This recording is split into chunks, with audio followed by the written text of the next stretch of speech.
Bonjour, bienvenue à notre webinaire sur les trucs et astuces pour lancer votre présence sur Internet. Avant de commencer, laissez-moi me présenter. Je suis Philippe Burki, je travaille pour VeriSign au sein du département marketing. Je totalise plus de 15 ans d'expérience en marketing digital et ce que je veux faire dans cette présentation, c'est partager une partie de mon expérience et surtout démystifier l'effort requis pour lancer votre présence en ligne.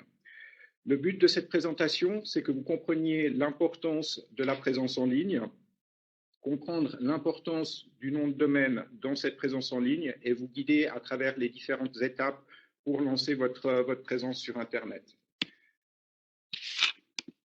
Avant de rentrer dans le vif du sujet, juste un petit mot sur VeriSign. VeriSign est ce qu'on appelle un registre, une société qui gère des noms de domaine et nous gérons parmi les extensions de noms de domaine les plus reconnues que sont .com, .net, .tv, .name et .cc. Gérer un nom de domaine signifie que d'une part, nous nous assurons de l'enregistrement du nom de domaine, mais nous assurons également de la résolution de ces noms de domaine, c'est-à-dire lorsqu'un internaute se connecte sur un site en .com, par exemple, nous assurons que cet internaute arrive sur le site qu'il désire visiter. Voilà, rentrons maintenant dans le vif du sujet. Déjà, la première question qu'on peut se poser pour tout entrepreneur, c'est pourquoi se lancer sur le web? Et la réponse est très simple. Il faut se lancer sur le web parce que vos clients, ils sont déjà. Si on regarde les statistiques les plus récentes pour la France, 95% des sociétés ont une connectivité à large bande, on peut aussi dire une connectivité ADSL, et 83% des ménages ont une connectivité à large bande. Ce qui veut dire qu'une grande partie de vos clients, que ce soit que vous adressiez le marché des entreprises ou des particuliers, ont déjà cette connexion à Internet. Par contre, si on regarde au niveau des TPE, donc les petites entreprises et les entrepreneurs, on s'aperçoit qu'au niveau international, même si vous faisiez bonne figure, même si la France faisait bonne figure au niveau des personnes connectées, peu d'entreprises offrent un contenu ou un service sur Internet. En France, seuls 36% des TPE ont un site sur Internet. Donc, quand on voit le dynamisme d'Internet, on peut se dire, mais pourquoi ces entreprises ne se connectent pas, n'offrent pas ce service sur le web? On a donc fait plusieurs recherches pour comprendre quelles étaient les barrières principales au lancement d'un site sur Internet dans le marché des TPE, et il y a 3 éléments qui ressortent de manière constante et consistante. La première étant le manque de temps. C'est vrai qu'en tant qu'entrepreneur, en tant que dirigeant de TPE, il y a énormément de problématiques journalières à traiter. Beaucoup d'entreprises ne prennent pas le temps de se renseigner, de se documenter et de lancer leur présence sur Internet. Elles ne voient pas en fait la priorité de cet outil par rapport aux tâches quotidiennes. Il y a aussi la complexité qui est perçue par ces entrepreneurs et ces petites entreprises. Le manque de familiarité avec les outils, et pourtant, ces derniers temps, beaucoup d'efforts ont été faits par les prestataires de services pour offrir des outils qui permettent à tout à chacun de lancer de manière efficace et rapide un site sur Internet. Et finalement, la troisième barrière qui est citée fréquemment est le manque de ressources financières. Ce qu'on verra aussi à travers ce webinaire, c'est que finalement, il n'y a pas besoin de mettre énormément de budget pour avoir déjà une petite présence sur Internet. Parce qu'effectivement, on voyait que vos clients, une grande partie du marché français se trouve sur Internet, mais c'est aussi une grande partie des consommateurs. Si on regarde la manière dont les gens utilisent Internet, un grand nombre d'achats commencent par une recherche en ligne. Vu qu'on estime que d'après les dernières recherches, que 81% des acheteurs recherchent en ligne avant d'acheter. Ce qui signifie que même pour les sociétés qui ne désirent pas forcément vendre en ligne, le fait de ne pas être présent sur la toile va leur porter préjudice du fait que les consommateurs potentiels ne vont pas pouvoir trouver le produit ou service offert par cette société. Et ceci est également valable même pour les commerces qui sont locaux.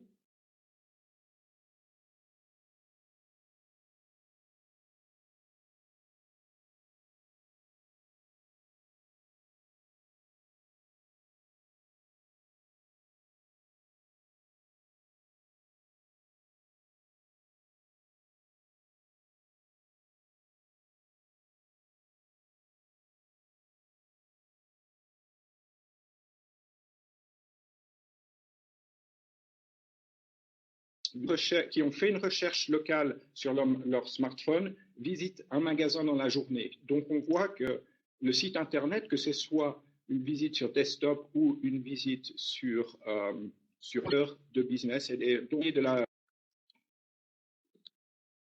J'espère que je vous ai convaincu qu'il fallait être sur le web. Maintenant, quelles sont les différentes étapes pour se lancer sur Internet? On peut voir on peut compter 5 étapes pour se lancer sur Internet. Et on va passer à travers ces 5 étapes. La première étape, c'est le choix du bureau d'enregistrement qui vous permettra d'avoir un nom de domaine. Donc, sélectionnez ensuite le nom de domaine. Ensuite, créer le contenu et la structure de son site web, le lancement de son site web et finalement la promotion du contenu. Effectivement, une fois qu'on a le site web, il va falloir en faire la promotion et s'assurer que ce site web s'intègre dans les objectifs de l'entreprise. Le choix du bureau d'enregistrement. Qu'est-ce qu'un bureau d'enregistrement tout d'abord? VeriSign, comme je disais, gère une partie des extensions les plus reconnues, comme .com, .net, mais ne vend pas de manière directe. Le bureau d'enregistrement est un intermédiaire entre vous et VeriSign. Donc, pour acheter un .com, par exemple, vous ne pouvez pas venir directement vers VeriSign, mais il faudra passer à travers un bureau d'enregistrement.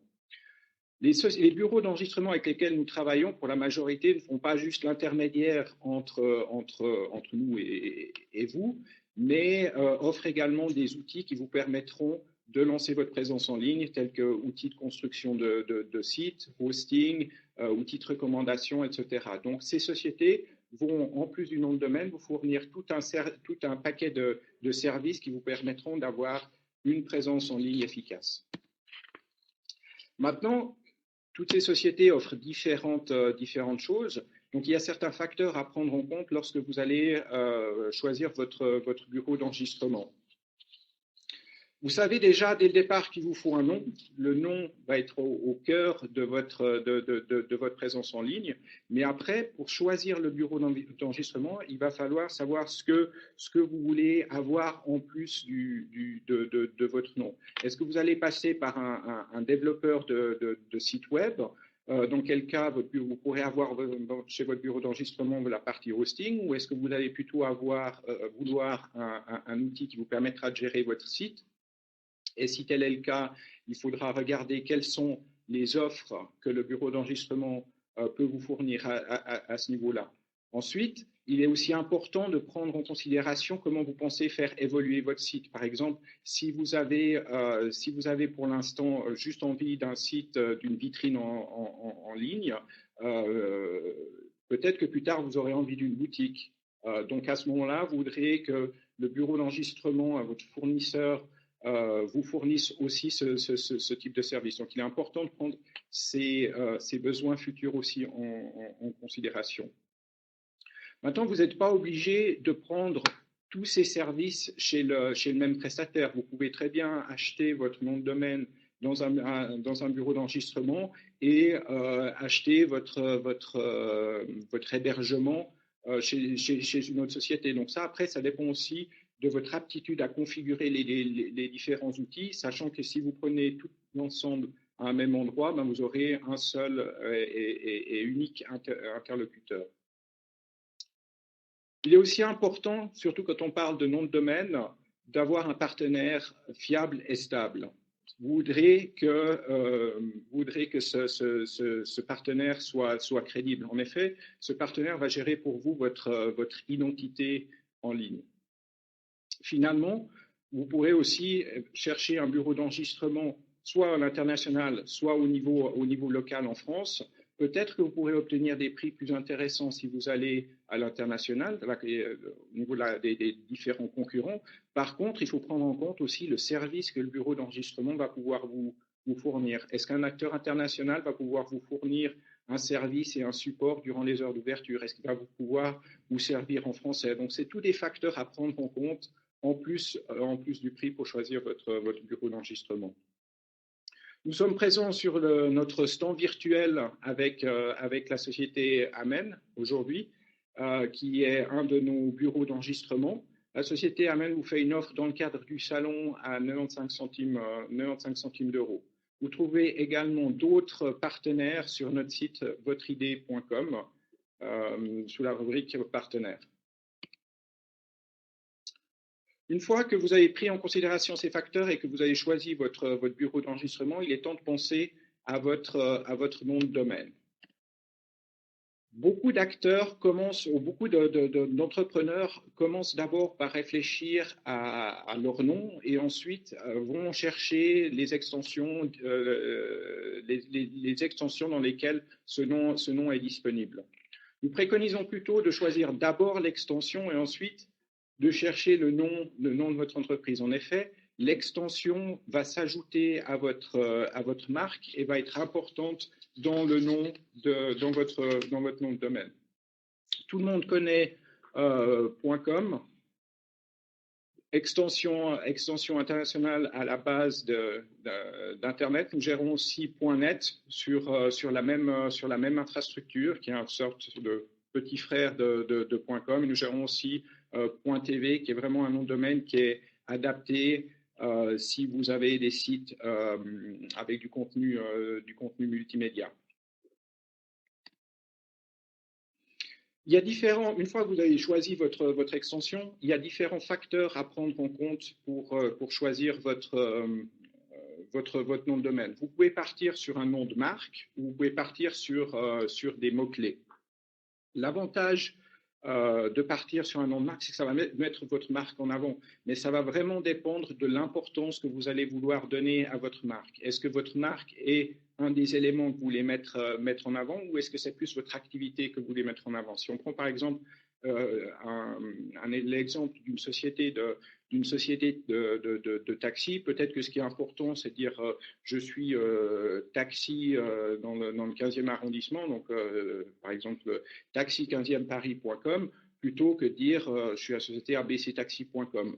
Donc vraiment, ça va dépendre de l'importance que vous voulez donner à la marque et aussi au budget marketing que vous allez mettre derrière votre marque. Si vous optez pour des mots-clés, dans mon domaine, il faut aussi ne pas être trop restrictif. Il faut que votre société puisse évoluer dans le cadre de ce nom de domaine.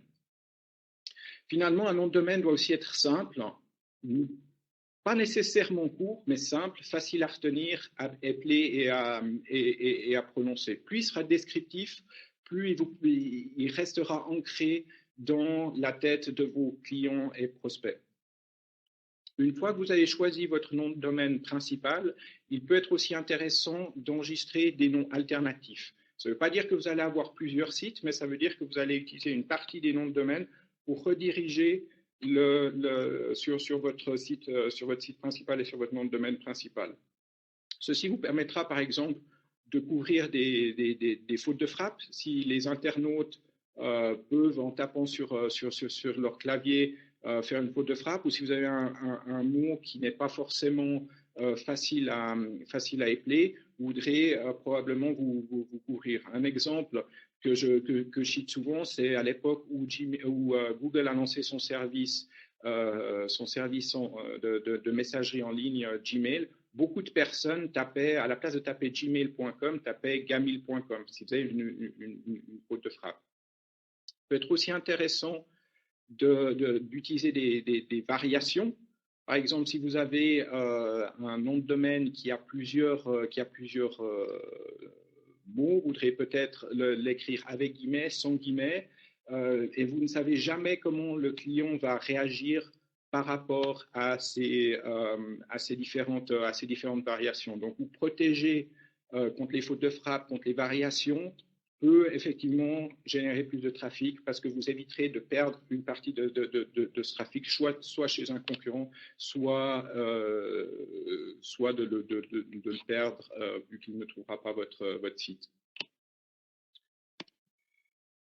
Nous avons un outil qui vous permet de facilement trouver votre nom de domaine. Donc, en entrant certains mots-clés, le site va vous suggérer des noms de domaine en .com, en .net ou en .tv qui sont disponibles. Vous trouvez cet outil sur le site votreidée.com, qui est un centre de ressources qui peut vous assister pour lancer votre présence en ligne.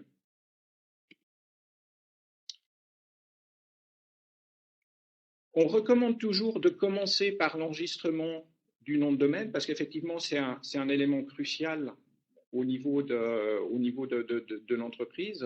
Mais une fois que vous avez votre nom de domaine, même si vous n'êtes pas prêt à développer votre site web, vous pouvez déjà commencer à en bénéficier. Vous pouvez par exemple juste créer une page d'accueil qui va dire à vos clients prospects, ce site va venir, on est en train de lancer un business, voilà nos coordonnées. Mais un autre point plus important, c'est que vous pouvez aussi déjà l'utiliser pour vos adresses email professionnelles. À la place d'avoir une adresse qui serait par exemple votre société @gmail.com ou votre société @hotmail.com ou ce genre d'adresses email qui sont tout à fait adéquates pour un usage privé, vous pouvez avoir votre nom @votreentreprise.com, ce qui vous donnera déjà une certaine crédibilité en tant qu'entrepreneur, une crédibilité en tant qu'entreprise. Vous avez aussi la possibilité de rediriger votre nom de domaine sur une page d'un réseau social, par exemple. Si vous avez déjà une page d'entreprise sur Facebook ou sur LinkedIn, vous pouvez, en attendant de développer votre site, rediriger votre domaine de manière très facile sur cette page-là. Donc déjà des bénéfices au nom de domaine avant la création du site web. Une fois que vous avez votre nom de domaine, il est temps de penser à la création de votre site web. La première chose, avant de commencer à écrire votre contenu et de vous lancer à cœur perdu avec vos outils, il faut réfléchir à quoi vous avez besoin et comment vous voulez que ce site web vous représente. Quel est le type de contenu? Comment est-ce que vous allez l'utiliser? Il est important effectivement que le site web vous soutienne dans votre entreprise plus que ne devienne une tâche. Il faut qu'il soit vraiment intégré à vos activités. Au niveau de type de contenu, il est aussi important de faire attention à certains aspects. Il faut rédiger vraiment votre contenu en fonction de la cible à laquelle vous allez parler. Quels sont les mots-clés, par exemple, qu'ils utilisent pour décrire votre service. Ceci va vous permettre déjà d'avoir justement un discours cohérent par rapport à votre cible, mais permettra aussi d'être trouvé sur des moteurs de recherche quand vos clients et prospects utiliseront ces mots-clés pour rechercher votre entreprise. Il est aussi important d'adapter la structure du contenu au web. Il est prouvé que les gens lisent approximativement 25% plus lentement sur un écran d'ordinateur que sur du papier. Et c'est la raison pour laquelle peu de gens lisent un contenu du haut de la page, en bas de la page sur un site web. En général, ce qui se passe, c'est que ces personnes vont naviguer à travers la page et vont retenir certaines encres qui vont se trouver sur cette page. Et dès qu'elles vont voir une adéquation entre l'information qu'ils recherchent et le contenu de la page, ils vont s'arrêter pour lire le paragraphe. Dans la structure du contenu, ça veut dire qu'il va falloir que vous fassiez en sorte que vous incluiez ces encres dans le contenu. Et ça peut être fait par des paragraphes probablement plus courts et plus fréquents que sur un document écrit. Ça se fait par des listes à puces, ça se fait par des titres. L'essentiel est que les gens comprennent le contenu de la page sans devoir lire les choses mot pour mot. Enfin, et finalement, il est important que vous mettiez régulièrement votre site à jour parce que ça va donner une certaine crédibilité. Si on va sur un site de nos jours et qu'on voit que la page n'a pas été mise à jour, par exemple, depuis 2012, on peut se poser une question sur le dynamisme et la crédibilité de la société. Quels sont les éléments à mettre en avant? Votre nom d'entreprise, bien sûr, des informations sur votre entreprise, ce que vous faites, le type de service et de produit que vous offrez. Après, en fonction de vos objectifs et de la structure de votre business, vous voudrez peut-être avoir un catalogue de produits avec les prix, la disponibilité, etc. Ça va beaucoup dépendre du type de produit que vous offrez. Maintenant, un des éléments qui est essentiel à mettre en avant aussi, c'est quelles sont les informations, quelles sont vos informations de contact. On a vu énormément de sites de petites entreprises qui décrivent leurs produits, mais qui ne donnent à la suite aucune information sur comment on peut obtenir ce produit, comment on peut rentrer en contact avec la société. Et par conséquent, ces entreprises ont mis un effort pour développer leur site, pour que les gens arrivent dessus, mais finalement, ça ne permet pas forcément de générer du business parce qu'une fois que les gens ont eu cette information et qu'ils sont prêts à passer à l'acte, il n'y a pas les informations sur comment passer à l'acte. Donc, comme je disais, ça peut être un contact direct avec vous en tant qu'entrepreneur, mais ça peut être aussi dire, ben voilà, mon produit se trouve dans ce type de magasin, par exemple. Une fois que vous avez votre site, vous êtes content, vous avez votre contenu, vous êtes prêt à lancer. Avant de lancer votre site, il est important de le tester, que ce soit au niveau technique ou au niveau de l'expérience client. Ce que font les grandes entreprises, c'est qu'en général, elles font des panels, elles regardent comment les gens naviguent sur le site, où l'œil pointe sur l'écran, etc. En tant que petite entreprise, ce n'est pas des choses que vous pourrez entreprendre. C'est effectivement des techniques qui sont assez coûteuses. Et il y a pour des plus petites structures d'autres manières de tester ceci. Vous avez des amis, vous avez de la famille. Mettez-les devant le site et regardez, observez comment ils se comportent avec l'information. Vous aurez construit votre site, donc vous serez beaucoup trop près de votre site, vous saurez exactement comment il fonctionne. Mais si vous mettez quelqu'un qui n'a jamais navigué dessus et que vous demandez de rechercher une information, ça permettra de voir s'il la trouve, comment il la trouve, et ça vous permettra de faire quelques adaptations avant le lancement si nécessaire.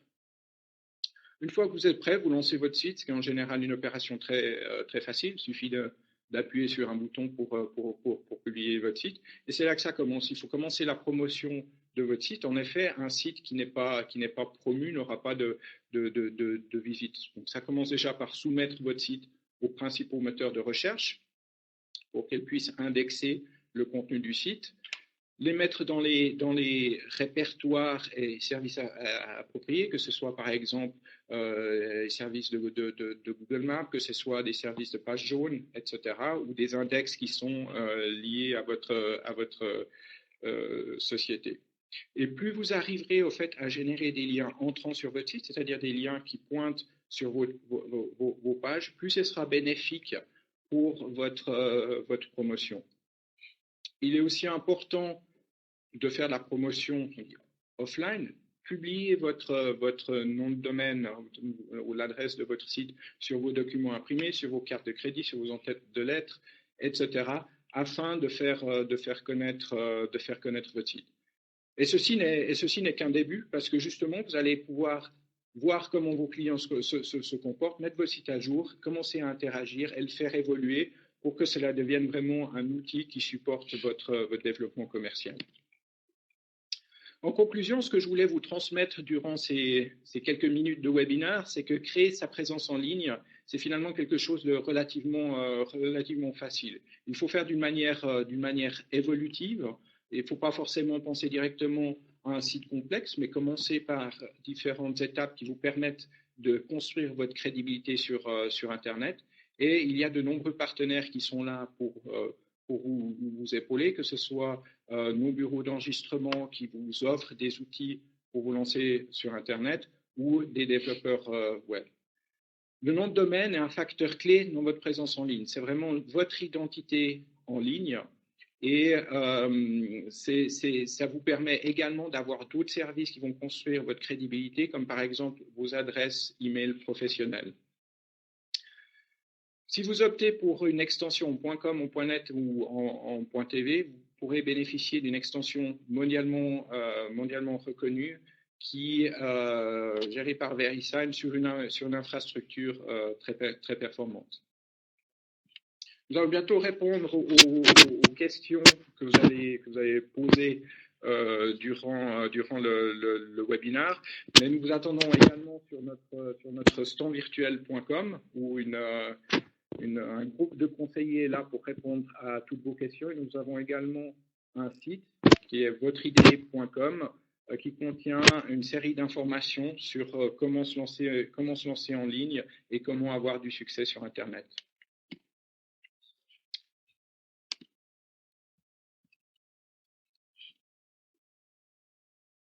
Alors, la première question, c'est si vous avez une adresse en .com, est-ce qu'elle est bien référencée en France par rapport aux adresses en .fr, en plus du référencement international?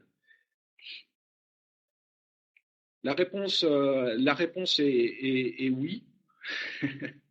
Une adresse en .com sera très bien référencée au niveau français également. D'ailleurs, quand on fait des recherches sur google.fr, les adresses en .com ressortent de la même manière que les adresses en .fr.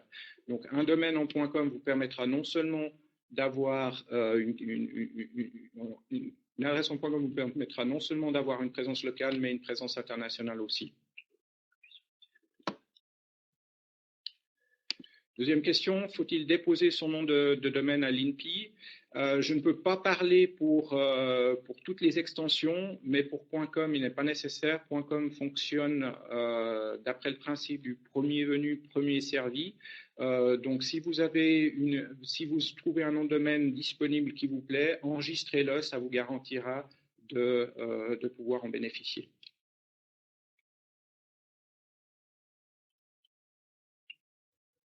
Comment créer un site web efficace et pas trop cher? Comme je le mentionnais dans la présentation, nos bureaux d'enregistrement offrent différents outils qui vous permettent de créer votre présence en ligne. Donc, vous pouvez déjà avoir quelques pages en ligne avec un nom de domaine pour quelques euros par mois. Donc, ça dépend de l'implication que vous voulez avoir et mettre dans votre site. Mais si vous êtes à l'aise avec des outils informatiques tout à fait standards qu'on a sur nos ordinateurs à l'heure actuelle, vous pourrez également construire vous-même un site web sur les outils qui sont fournis de nos jours.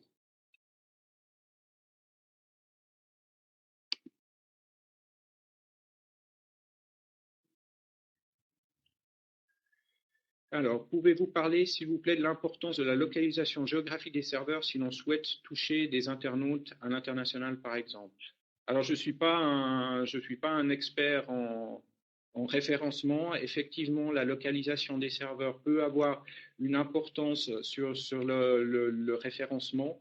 Ce qu'il est important à prendre en compte quand on parle de localisation des serveurs, c'est aussi de savoir où sont les clients, parce qu'effectivement, si admettons que votre marché principal est en Europe et que votre hébergeur est aux États-Unis avec des serveurs aux États-Unis, il ne faut pas oublier que chaque fois le trafic va se faire entre l'Europe et les États-Unis.